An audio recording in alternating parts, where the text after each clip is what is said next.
Bonjour. Nous sommes donc au dernier mois du premier semestre de l'année 2025. Je souhaite donc qu'on puisse utiliser ce mois pour commencer à réfléchir aux perspectives du deuxième semestre et voir qu'est-ce qui a marché dans nos administrations et qu'est-ce qui n'a pas marché. Et comme vous le constatez, ce matin donc, nous venons donc de monter les couleurs avec l'hymne de la Confédération, ce qui est encore un pas que nous effectuons dans notre union. Ce qui n'est pas sans difficulté, parce que l'unité est dure, surtout en Afrique. C'est difficile de s'unir. Mais c'est la solution, il faut qu'on s'unisse.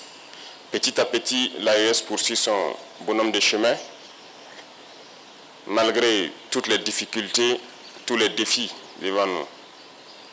Si j'étais naïf, j'allais me poser la question, mais pourquoi les impérialistes ne veulent pas de cette union? Mais je ne suis pas naïf, je sais pourquoi. Et c'est la même question que ceux-là qui ont tendance encore à dormir doivent se poser. Pourquoi ils ne veulent pas qu'on s'unisse? Pourquoi la Confédération fait tant peur ou fait mal à certains? Parce que nous sommes approchés tous les jours par ces impérialistes-là pour amener un des trois à trahir l'autre. Nous sommes confrontés à ça depuis belle lurette.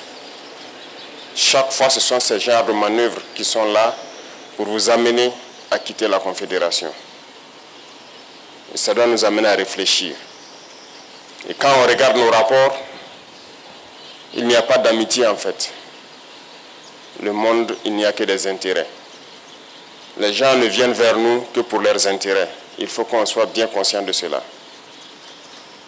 On va nous combattre, on continuera à nous combattre, mais nous sortirons victorieux et forts. Ces situations que nous vivons, nous ne devons pas les prendre et nous apitoyer sur nous-mêmes. Au contraire, ça doit nous renforcer. On doit sortir très fort de cette guerre, comprendre le pourquoi on nous a tant assaillis, se forger et faire en sorte que dans le siècle à venir, nous ne connaissons pas ce genre de situation. C'est ce qu'il faut avoir à l'idée. Donc j'invite tout un chacun à redoubler d'efforts parce que le Burkinabé est connu comme quelqu'un de très courageux, très travailleur, très résilient. Et ces valeurs-là, nous devons travailler donc à les améliorer. Partout où vous partez en Afrique ou dans le monde ailleurs, vous trouverez des Burkinabés. Et ce sont ces valeurs-là qui qualifient, qui identifient le Burkinabé.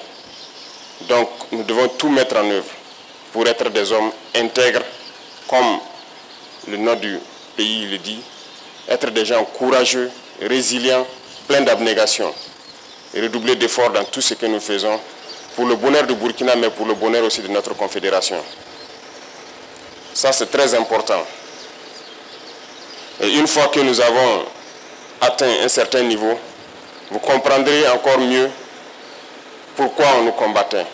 Parce que notre pays est riche. Riche de sa valeur humaine, riche de ses valeurs morales, mais surtout riche dans son sous-sol. Et ce sont ces richesses-là qui sont convoitées. Mais ces richesses doivent profiter aux Burkinabés. Rien n'a encore commencé en termes d'exploitation des ressources naturelles et de rétribution donc, au niveau des masses populaires. Nous pouvons changer le visage de notre pays, nous pouvons quitter cette situation de sous-développement et nous retrouver très vite un pays émergent. Il suffit de travailler. Il faut que chacun s'y mette. Autant les combattants se sacrifient au front, il faut que dans l'administration, nous arrivions à nous sacrifier aussi. Il faut que nous puissions faire en sorte de travailler au-delà de ce que nous avons l'habitude de faire, de pousser nos capacités plus loin, parce que, comme je le disais, il faut qu'on aille très vite. Et c'est en allant vite qu'on peut surprendre ceux-là qui cherchent à nous diviser, ceux-là qui cherchent à nous maintenir dans notre situation de pauvreté. Le Burkina n'est pas pauvre. Je vous le dis, je vous le répète, on est très riche. Et c'est ça notre problème majeur. C'est pour cette richesse qu'ils ne veulent pas qu'on puisse d'abord connaître qu'on est riche et pouvoir exploiter nos richesses. Et au-delà du Burkina, le Sahel tout entier est riche, immensement riche. Et je sais que vous le savez tous. Le Sahel ne restera pas pauvre. Nous continuerons notre bonhomme de chemin, continuer à construire l'AES, à être fort, résilient, faire de l'AES un espace de sécurité totale, pouvoir exploiter convenablement nos ressources et que ça puisse profiter donc à nos masses populaires. Sur ce, je vous invite donc à passer ce message à tous vos proches. Il faut se sacrifier ici à l'arrière dans les bureaux pour pouvoir soutenir ceux qui sont au front. Donc je vous souhaite très bonne semaine, très bon mois de juin et très bonne fin du premier semestre.